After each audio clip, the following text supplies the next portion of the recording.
नमस्कार, आप देख रहे हैं साधना न्यूज। मैं हूं अभिनय सिंह चौहान। रुक करते हैं मुख्य खबरों की ओर। विधानसभा चुनाव के पहले सियासी बयानबाजी का दौर तेज होता जा रहा है।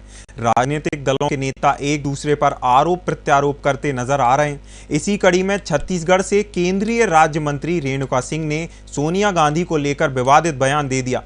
इस बयान से प्रदेश के सियासी गलियारों में भूचाल सा आ गया है। देखिए ये रिपोर्ट। छत्तीसगढ़ में 7 और 17 नवंबर को 2 चरणों में चुनाव होना है। जिन क्षेत्रों में राजनीतिक दलों ने अपने प्रत्याशियों के नाम का ऐलान कर दिया है, वे लगातार जनता से संपर्क बनाने की कोशिश कर रहे हैं। संपर्क साधने के दौरान अक्सर राजनीतिक दल एक दूसरे पर आरोप प्रत्यारोपों से वार करते हैं। इस दौरान कुछ बोल मर्यादित तो कुछ बोल अमर्यादित होते हैं। राजनेताओं के कुछ ऐसे ही बोल इन दिनों छत्तीसगढ़ के चुनावी सभा में गूंज रहे हैं। पहले तो राजनांदगांव पहुंचे केंद्रीय गृह मंत्री अमित शाह के बोल सुनिए, जिन्होंने बातों ही बातों में भ्रष्टाचारियों को उल्टा लटकाने की बात कह दी। ये जिन्होंने भ्रष्टाचार किया है, पाई पाई उनसे वसूलेंगे और उनको उल्टा लटका कर सीधा करने का काम ये भारतीय जनता पार्टी की सरकार करेगी। गृह मंत्री अमित शाह के बाद एक अन्य भाजपा नेत्री के कुछ ऐसे ही बोल सामने आए हैं। मैं वो नेता हूँ, मैं वो कार्यकर्ता हूँ कि जो मेरे कार्यकर्ता की उंगली काटेगा तो मैं उसके एक हाथ काट के उसके दूसरे हाथ में भी देना चाहती हूँ। भरतपुर सोनहत विधानसभा से बीजेपी प्रत्याशी और केंद्रीय राज्य मंत्री रेणुका सिंह ने स्थानीय और बाहरी प्रत्याशी के आरोप पर सीधे कांग्रेस की पूर्व राष्ट्रीय अध्यक्ष सोनिया गांधी के भारत में रहने पर सवाल उठा दिया है।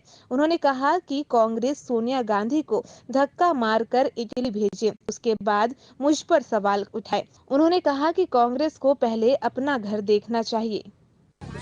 वो सोनिया गांधी को धक्का मार के इटली भेजे, उसके बाद मेरे लिए क्वेश्चन करें। केंद्रीय राज्य मंत्री रेणुका सिंह के बयान पर सीएम भूपेश बघेल ने कटाक्ष करते हुए कहा कि भाजपा हार में बौखला गई है और ये बौखलाहट में ही कुछ भी बोल रहे हैं। कोई लटकाने की बात कर रहा है तो कोई धक्का मारने की बात कह रहे हैं। प्रजातंत्र में इस प्रकार की भाषा और वह भी केंद्रीय मंत्री होकर, यह दुर्भाग्यजनक है। छत्तीसगढ़ में इस तरह की भाषा का प्रयोग नहीं होता। अभी इनके भाई हार में बौखला गए हैं और वो बौखलाहट में कुछ भी बोलेंगे। कोई उल्टा लटकाने की बात कर रहे हैं, कोई धक्का मारने की बात कर रहे हैं। प्रजातंत्र में इस प्रकार की भाषा और वही केंद्रीय मंत्री लोग इस प्रकार की भाषा का प्रयोग कर रहे हैं। ये दुर्भाग्यजनक है। छत्तीसगढ़ में इन भाषाओं का प्रयोग नहीं होता।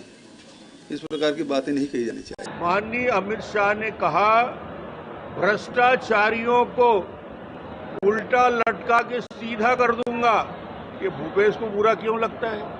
भ्रष्टाचारियों को उल्टा लटका के सीधा कर दूंगा, इससे भूपेश को पीड़ा होती है। भ्रष्टाचार को यदि बोलोगे छत्तीसगढ़ में तो भूपेश को तकलीफ होती है। यह पहला मौका नहीं है जब राजनीतिक दल के नेताओं की बातें बहकती हुई दिखाई दी हो। अक्सर कई मौके पर राजनीतिक दलों के नेता ऐसा बयान जारी करते हैं जो प्रदेश में सियासत का मुद्दा बन जाता है। चुनाव करीब है, अभी ऐसे कई मौके होंगे जब विवादित टिप्पणियों पर राजनेता लड़ते दिखाई देंगे, पर इस लड़ाई का चुनावी असर क्या होता है, यह तो देखने वाली बात होगी। रेणुका सिंह जी एक सीनियर नेता होने के बाद इस तरह की बयान की उम्मीद उनसे तो नहीं होना चाहिए और इस तरह का बयान दे रहे हैं। मैं तो समझता हूँ कि लोकतंत्र में कहीं भी इसलिए नहीं है कि किसी को बाहर भगाओ, किसी को ये करो। भाई हम तो नहीं बोल रहे कि किसी को बाहर भगाओ या किसी को बाहर कर देना चाहिए। मतलब आप किसी को हाथ काट दो, मतलब चुनाव जीतने के लिए आप